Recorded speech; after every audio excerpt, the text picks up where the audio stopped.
नमस्कार। जय हिंद, जय मल्हार। सर्वप्रथम प्रातः स्मरणीय पुण्य श्लोक राजमाता अहिल्या देवी होलकर के चरणों में श्रद्धा सुमन अर्पित करते हुए सभी समाज में जन्मे सभी महापुरुषों को नमन करते हुए, जैसा कि आप सभी को राष्ट्रोदय पार्टी के सोशल मीडिया प्रमुख भाई सुनील पाल जी ने अवगत कराया था कि आज शाम 8 बजे लाइव आकर आप सभी से चर्चा करनी है। तो सम्मानित साथियों, बहुत बहुत धन्यवाद। हमारे तमाम राष्ट्रोदय पार्टी के सच्चे सिपाही जुड़ चुके हैं। हमारे युवा संगठन उत्तर प्रदेश अध्यक्ष भाई राकेश पाल जी और भाई गडरिया जीपी पाल जी, अमर सिंघानिया जी, आप सभी सम्मानित भाइयों का स्वागत है। साथियों, जैसा कि आप लोगों को पता है, राष्ट्रोदय पार्टी द्वारा सामाजिक न्याय रथ यात्रा का आयोजन पूरे उत्तर प्रदेश के लिए हो चुका था। 1 अप्रैल से बड़े ही धूमधाम जोर शोर से फतेहपुर की धरती से शुरू होकर 10 अप्रैल को प्रयागराज की धरती पे जो शोर से चल रहा था, तब तक चुनाव की घोषणा हो गई और रथ यात्रा का विराम देना पड़ा। तो आज 9 मई को चुनाव प्रचार थम गया। तो चुनाव प्रचार स्थगित हुआ, तब राष्ट्रोदय पार्टी का सामाजिक न्याय रथ यात्रा का प्रचार जोर शोर से शुरू। जैसा कि आप सभी को पता है कि राष्ट्रोदय पार्टी जो कमेंट करती है वह काम करती है। तो अब हम सभी को कमर कस के पूरी ताकत के साथ अपने आयोजित सामाजिक न्याय रथ यात्रा के कार्यक्रमों में अब लग जाना है। तो सम्मानित साथियों, वैसे आज देश की जो राजनीति है तो बड़ी दयनीय स्थिति में पहुंच चुकी है। आप सभी लोग अवगत हैं और आप सभी लोग जागरूक हैं, समझ रहे हैं कि आज जो पार्टी सत्ता में है इसकी नीतियां कितनी जन विरोधी हैं। वैसे मैं एक चीज कहना चाहूँगा, जब मेरा पूरा भ्रमण गांव-गांव हो रहा है उत्तर प्रदेश के तमाम जनपदों में, जब हम गांव तक पहुंचते हैं, मैं आज तक यह समझ पाया कि सक्रिय तो सभी को होना पड़ेगा, राजनीतिक तौर से जागरूक सभी लोगों को होना पड़ेगा, शिक्षित सभी लोगों को होना पड़ेगा। अपने हक, अधिकार और मान सम्मान स्वाभिमान के लिए लड़ना सभी को पड़ेगा। जो नहीं लड़ेगा उसका अस्तित्व खत्म हो जाएगा। आप लोगों को लगता होगा कि आज दिल्ली जंतर मंतर पे खाप पंचायतें धरना पे बैठी हैं अपने देश की बहन बेटियों के मान सम्मान स्वाभिमान के लिए। तो सम्मानित साथियों, अपने बहन बेटियों के मान सम्मान स्वाभिमान के लिए हम सभी को एकत्रित होना पड़ेगा, लड़ना पड़ेगा। जो नहीं लड़ेगा वह और उसका अस्तित्व खत्म हो जाएगा। जो लड़ेगा वही आगे बढ़ेगा, उसी का अस्तित्व रहेगा। सम्मानित साथियों, आप लोग देखते होंगे कई बार दलित आंदोलन बड़े जोर से चलता है। कुछ लोगों को का ऐसा कहना होता है कि यार क्या इन्हीं के साथ अत्याचार अन्याय होता है। तो मैं आप सभी को बता दूं, चूंकि दलित भाई जागरूक हैं, वह लड़ना जानते हैं और उनके साथ अत्याचार अन्याय होता है तो एकजुट होकर के वो आवाज़ उठाते हैं और लड़ते हैं, संघर्ष करते हैं और अपने मान सम्मान स्वाभिमान की रक्षा करते हैं। और बाकी हमारा जो ओबीसी समाज है, इसमें जो अति पिछड़ा और अत्यंत पिछड़े समाज हैं, यह लड़ाई नहीं लड़ रहे हैं, जिसका नतीजा है कि इनके साथ अत्याचार अन्याय ज़्यादा हो रहा है, लेकिन लोगों तक बात पहुंचती नहीं है। इसलिए नहीं पहुंचती है, ये लड़ते नहीं हैं, संगठित नहीं होते हैं और इनके साथ अगर अत्याचार अन्याय होता है तो आवाज़ नहीं उठाते हैं। इसलिए लोगों को लगता है कि इनके साथ अत्याचार अन्याय नहीं होता है, जबकि यह सरासर गलत है। यह अति पिछड़ा और अत्यंत पिछड़ा समाज के साथ घनघोर अत्याचार अन्याय हो रहा है, लेकिन हम लड़ते नहीं हैं, इसलिए लोगों को दिखते नहीं है। तो सम्मानित साथियों, अपनी रक्षा के लिए, अपनी बहन बेटियों की रक्षा के लिए लड़ना पड़ेगा। अगर नहीं लड़ेंगे तो हम खत्म हो जाएंगे। आप लड़ेंगे तभी आपका अस्तित्व जिंदा रहेगा। यह संदेशा देते हुए फिलहाल मैं आ रहा हूं अपने मूल बिंदु, अपने सामाजिक न्याय रथ यात्रा के विषय में। क्योंकि यह सामाजिक न्याय रथ यात्रा हम सभी लोगों के लिए चैलेंजिंग कार्यक्रम है। करो या मरो के तर्ज पे पूरी ताकत लगा देनी है। तो सम्मानित साथियों, मैं अब आप सभी से निवेदन करता हूं कि आप सभी लोग जब सामाजिक न्याय रथ यात्रा, जैसा कि आप सभी को पता है कि प्रयागराज से मिर्जापुर जाने वाला था, तो प्रयागराज में स्थगित हुआ था। तब इसकी शुरुआत पुनः मिर्जापुर से शुरू होगा। और सम्मानित साथियों, जैसा कि हमारे पास पर्याप्त समय था तो हम अपनी रूपरेखा बना करके चल रहे थे, लेकिन अब कम समय है और इसलिए लगभग 1 महीने से ज़्यादा, 1.25 महीने के आसपास तक का समय रथ यात्रा को स्थगित करना पड़ गया था। इसलिए हम अब ढेर जिले ऐसे हैं, ढेर जिले में हम रथ यात्रा को नहीं पहुंचा पा रहा हूं। तो मैं पुनः इस जिले के सभी सम्मानित नागरिक बंधुओं से और राष्ट्रीय पार्टी के पदाधिकारियों से मैं क्षमा चाहते हुए उस कुछ जिले में रथ यात्रा नहीं पहुंचा पा रहा हूं, लेकिन नेक्स्ट टाइम जरूर भी इसी तरीके से कुछ रूपरेखा बनेगा कि मैं प्रत्येक जनपदों में पहुंचने का कार्य करूंगा। तो फिलहाल 16 मई को जो है रथ यात्रा मिर्जापुर से शुरू होकर भदोही से शाम को रथ यात्रा वाराणसी पहुंच जाएगी। सम्मानित साथियों, जैसा आप सभी को पता है कि समय कम होने की वजह से अब हम एक दिन में 2 जिले कवर करेंगे और कभी 3 जिले भी कवर कर लेंगे और कभी स्थिति के हिसाब से एक दिन में एक ही जिला कवर होगा।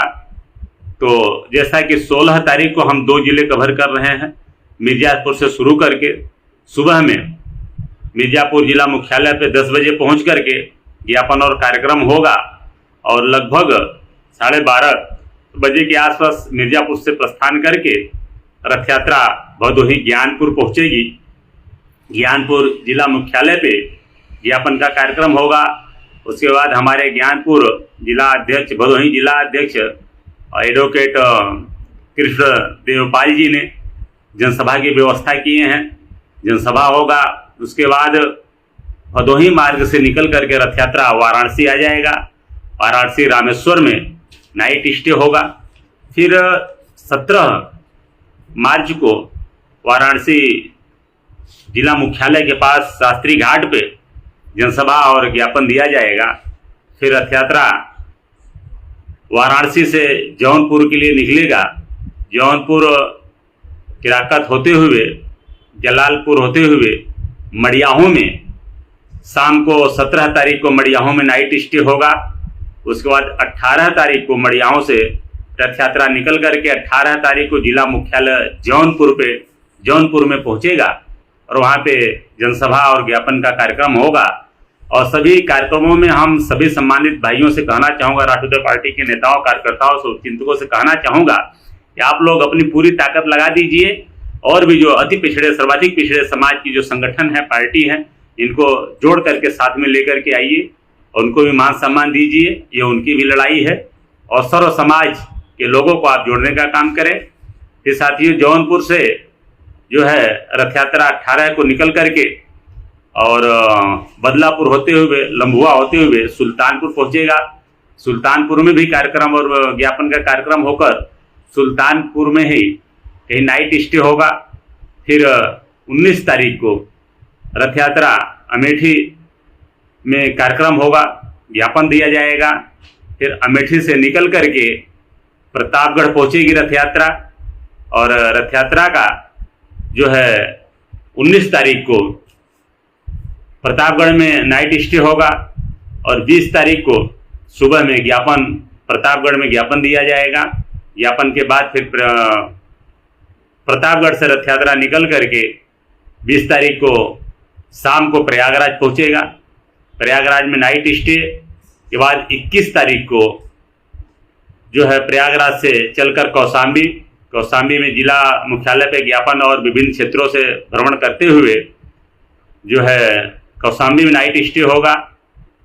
फिर 22 तारीख को सुबह में कौशाम्बी से निकल करके रायबरेली में कार्यक्रम के बाद मोहनलालगंज लखनऊ होते हुए 22 तारीख को पूर्वा उन्नाव में नाइट स्टे होगा। फिर 22 तारीख को नाइट स्टे के बाद 23 को सुबह में पूर्वा उन्नाव से रथ यात्रा चलकर जो है उन्नाव जिला मुख्यालय पे 23 तारीख को ज्ञापन और कार्यक्रम करके बाद में सफीपुर विधानसभा वगैरह होते हुए 23 तारीख को शाम को जो है रथ यात्रा बांगरमऊ में पहुंचेगा। बांगरमऊ नाइट स्टे होगा। फिर बांगरमऊ से सुबह से में रथ यात्रा निकल करके हरदोई के विभिन्न क्षेत्रों से होते हुए, फर्रुखाबाद के विभिन्न क्षेत्रों से होते हुए शाम को जो है 24 को रथ यात्रा बदायूं पहुंच जाएगा। बदायूं में नाइट स्टे होगा। फिर सुबह में 25 तारीख को बदायूं में जिला मुख्यालय पे कार्यक्रम वगैरह करने के बाद, ज्ञापन देने के बाद 25 को रथ यात्रा निकल करके कासगंज एटा होते हुए फिरोजाबाद पहुंचेगा। फिरोजाबाद में नाइट स्टे होगा 25 का। फिर 26 को फिरोजाबाद में कार्यक्रम होगा, ज्ञापन दिया जाएगा। फिर निकल करके इटावा होते हुए औरैया, फिर 27 को सुबह में औरैया से जालौन, जालौन से हमीरपुर होते हुए कानपुर में रथ यात्रा आ जाएगा। तो ऐसी रूट बना हुआ है और लगभग 99% रूट फाइनल है। तो मैं अब सभी सम्मानित साथियों से कहना चाहूँगा कि आप लोग पूरी जोर लगा दें और अपनी लड़ाई स्वयं लड़े और अपने हक, अधिकार, मान सम्मान, स्वाभिमान के लिए और पूरी ताकत तन मन धन से लगाते सम्मानित साथियों, क्योंकि यह रथ यात्रा बहुत ही चैलेंजिंग रथ यात्रा कार्यक्रम हम लोगों का है। तो अलग विषय है कि चुनाव की घोषणा होने से हमको विराम देना पड़ गया, अब पुनः चालू करना है। तो अब आप सभी से अपील भी है कि अब तन मन धन तीनों की ज़रूरत है और बहुत बड़ी ताकत आपके पास है, अपनी ताकत लगा दीजिए। और हमारा पूरा विश्वास है कि कार्यक्रम एक रथ यात्रा का सफल भी होगा। उसके बाद 31 तारीख को कानपुर देहात जिला मुख्यालय माती में साथियों पूरी ताकत के साथ पूरे प्रदेश से आप सभी लोग अपने जो भी व्यवस्था है, 4 व्हीलर और बस के माध्यम से साधन करके आप लोग पूरी ताकत के साथ जो है 31 तारीख को कार्यक्रम के समापन में पहुंचने का आप लोग प्रयास करिएगा और अपनी बिगड़ी स्वयं बनाएं। और सम्मानित साथियों, हमारे और तमाम सम्मानित साथी जुड़ चुके हैं। तो आज मैं यही आपसे अपील करता हूं, जैसे कि चुनाव की घोषणा होने के साथ ही हमने रथ यात्रा को विराम दिए थे और आज चुनाव समाप्ति की घोषणा, प्रचार की समाप्ति की घोषणा से अपने रथ यात्रा के हम प्रचार की शुरुआत कर दिए हैं। तो आप लोग और अपनी ताकत लगा करके जो है कि इस कार्यक्रमों में लग जाएं और संघर्ष करें। संघर्षवादियों का संगठन है राष्ट्रीय पार्टी और हमारे तमाम साथी जुड़ चुके हैं। भाई सर्वेश कुमार जी जुड़ चुके हैं, बीना राहुल जी जुड़ चुके हैं, अनुराग जी और सम्राट अशोक जी, तमाम सम्मानित साथी, आप सभी का स्वागत है। और कमर कस के साथियों, अब आप लोग लग जाइए अपने अपने क्षेत्रों में पूरी ताकत के साथ। अपनी बिगड़ी बनानी है तो पूरी ताकत के साथ अपनी लड़ाई लड़नी पड़ेगी साथियों। इन्हीं चंद शब्दों के साथ मैं आप सभी को ढेर सारी शुभकामनाएं दुआएं दे रहा हूं। और चुनाव है परसों हमारे मूसानगर में, जो है कि हमारे प्रदेश प्रभारी राष्ट्रीय उपाध्यक्ष माननीय रामाश्रय पाल जी ने पूरी ताकत के साथ डेरा डाले हुए हैं बहन रुचि पाल जी को विजयी बनाने के लिए। और हमारे शिक्षक संगठन के प्रदेश अध्यक्ष गुरु जी महेंद्र प्रसाद गुरु जी और हमारे प्रदेश अध्यक्ष एडवोकेट सुनील चंद्र पाल जी और प्रदेश प्रवक्ता भाई संजीव पांडा जी और राजकुमार मौर्य जी पूरी ताकत के साथ मूसानगर में डेरा डाले हुए हैं। मैं मूसानगर के सम्मानित साथियों से आह्वान करूंगा कि बहन रिचा पाल के सम्मान में आप लोग अपना बहुमूल्य मतदान करें और एक नारी का भी सम्मान होगा, क्योंकि हम अपनी बहन बेटियों का सम्मान हम नहीं करेंगे तो कौन करेगा।